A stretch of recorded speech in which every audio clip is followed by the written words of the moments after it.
সবাইকে জানাচ্ছি ইংরেজি নববর্ষের শুভেচ্ছা। হ্যাঁ, ইংরেজি নববর্ষের শুভেচ্ছার কথা জানাতে জানাতে আমি আমার কিছু কথা আপনাদের সাথে শেয়ার করছি। এখনো পর্যন্ত এই ভিডিওটাতে যা দেখাচ্ছি এটা 31 তারিখে 9টার দিকের ভিডিও এইখানে।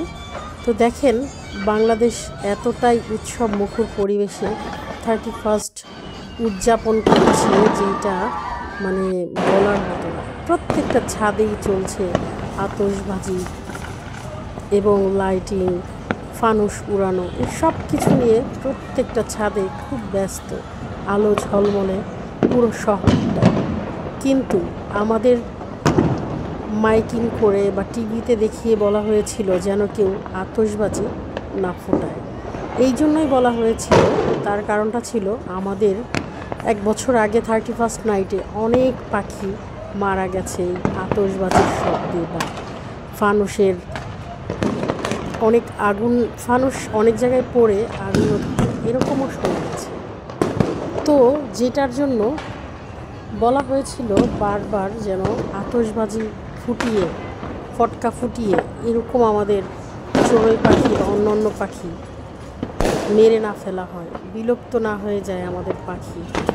মানুষের ভিতরে আমি আরেকটা বিষয় লক্ষ্য করি, প্রত্যেক বছর আমার মনের ভিতরে এই বিষয়টা খুব দাগ কাটে। হ্যাঁ, সেটা হচ্ছে অনেকের ঘরেই অনেক ধরনের লোক থাকে, মুরব্বী বয়স্ক লোকজন যারা অসুস্থ থাকে, হার্টের প্রবলেম থাকে, অনেক ধরনের লোক থাকে। এরকম আতশবাজিতে মানুষের হৃদয়ে আমার মনে হয় মানুষের হার্টবিট বেড়ে যায়। এটা মানে আমি খুব অবাক হয়ে গেছি যে এই জিনিসটা আমাদের কেন আমরা বুঝি না।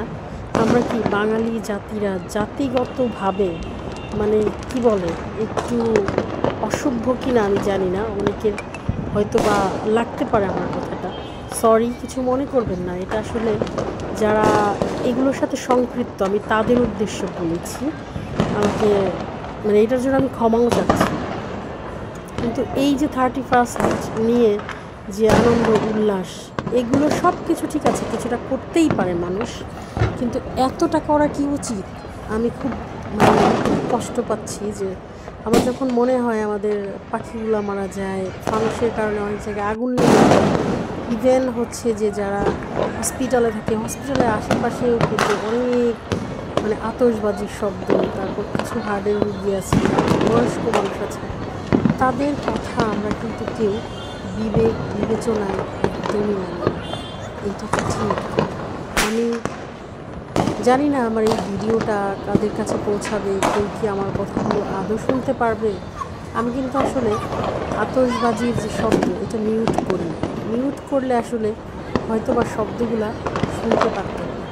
আরও আছে, নবজাতক শিশু আছে, 1-2 বছর শিশু আছে, তাদের জন্য কিন্তু এটা মানে মানুষের উচ্ছ্বাসটা তাদেরও হার্টে দাগ কাটে।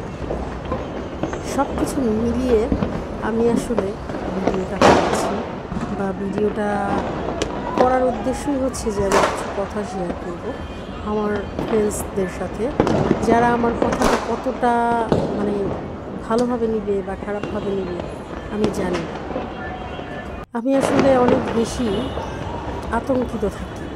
আতঙ্কটা কেন থাকি আমি বুঝিয়ে হয়তো বা কাউকে বলতে পারবো না। কারণ হচ্ছে মানুষ অসুস্থতার কথা চিন্তা করি, পাখিদের কথা চিন্তা করি, অনেক সময় নিজের কথাও চিন্তা করি। এই যে শব্দগুলো সারাটা রাত ঢাকায় মানে আতশবাজির শব্দ ছিল, সারাটা রাত একটা সময়ের জন্য বন্ধ হয়নি। শুরু হয়েছে 31 তারিখ দুপুরের পর থেকে, আর শেষ হয়েছে কিন্তু মানে 1 তারিখ রাতেও কিন্তু অনেক ঢাকায় অনেক জায়গায় আতশবাজি ফোটানো হয়েছে। আমি ঠিক বুঝলাম না 1 তারিখ রাত বলতে যেটা বোঝাচ্ছি মানে যে 1 তারিখে চলে যাবে সেই 1 তারিখ রাতেও আতশবাজি অনেক ফুটেছে, কিন্তু আমি ওটার ভিডিওটা করি নাই। মানুষ এই বলে বাঙালি জাতিরা কি মানে এদের টাকা পয়সা কম, এদের অন্য সমস্যা, বেকারত্বের সমস্যা, কত সমস্যা, মানে গরিব হিসেবে বাঙালি জাতিদেরকে ধরা হয়। কিন্তু তাদের যে উৎসব মুখর এই পরিবেশগুলো দেখলে আসলে কি ভাবা যায় যে আসলে কি তারা গরিব? না, আমার মনে হয় তারাই হচ্ছে বিশ্বের সবথেকে সেরা ধনী এবং হচ্ছে মানে 31st নাইট দেখলে অন্য কান্ট্রি বা বাংলাদেশের সাথে যদি আমি কম্পেয়ার করি তাহলে মনে হয় আমাদের বাংলাদেশ হচ্ছে সবথেকে বিশ্বের সবথেকে সেরা ধনী হিসেবে আমার মনে হয় বিবেচিত হবে। এই জন্যই হবে বিদেশে যারা 31st নাইট করে, এটা আমি যতটুকু জানি সেটা হচ্ছে যে সরকারি বা কোনো একটা কিছু উদ্যোগে এক জায়গায় 31st নাইট করা হয়। এইরকম প্রত্যেকটা বাসায় উল্লাস করে 31st নাইট করে না। আর হচ্ছে বাংলাদেশে অনেক ধরনের অকারেন্স হয় এই 31st নাইটে, অনেক ধরনের দুর্ঘটনা ঘটে, মানে যেটা পরের দিন পত্রিকা খুললে দেখা যায়, তারপরের দিন দেখা যায়, অনেক হতাহতের ঘটনা দেখা যায়, কিন্তু বিশ্বের কোথাও এরকম কিছু দেখা যায় না। তো যাই হোক, আমার কথা যদি কারো ভালো লাগে, কারোর সাথে মনের সাথে মিলে যায়, তাহলে তো আলহামদুলিল্লাহ। আর যদি কারোর কথা আর আমার কথার সাথে না বলে যদি আমাকে মানে নেগেটিভলি ভাবেন, তাহলে সরি, কিছু করার নাই। আমি আসলে আমার এই কথাগুলো বলার খুব খুব ইচ্ছা ছিল। আজ মনে হলো একটা সুযোগ পেয়েছি, সেই সুযোগটাকে কাজে লাগাই। আর আমি ভিডিওটা শুধুমাত্র এই কারণেই করেছি। আমি আমার হাজব্যান্ডের দিকে আমি বিবেচনা করে দেখলাম যে আমার হাজব্যান্ড, তো উনি সন্ধ্যার পর নিচে গিয়েছিল, নিচে দাঁড়াতে পারেনি, 5 থেকে 10 মিনিট চলে আসছে এবং আমাকে দেখতেছে যে আমার এই যে শব্দগুলো, এই শব্দ আমার বুকের ভিতরে খুব লাগতেছে। এই কথাটা না আমি দেখলাম, কথাটা বলছে আসলে একটা পুরুষ মানুষ কখন এই ধরনের কথা বলে, একদমই তার সহ্যের বাইরে চলে গেলে তারা কিন্তু এরকম কথা বলে। ইভেন সে তার বড় যায় সব কিছু বন্ধ করে সে আর বেরিয়ে যাবে, সব কিছু। তো সব কিছু মিলিয়ে তার যে বয়স, তার থেকেও যারা বয়স্ক লোকজন আছে তাদের কী অবস্থা। এই যে মানুষের আনন্দ উল্লাস, এগুলো যে আরেকজনের কাল হয় কেউ বুঝে, বুঝে।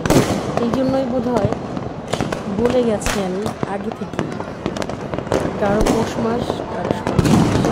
হ্যাঁ, কথা বোধ হয় সত্য, কোনো না কোনোভাবে এটা মিলে।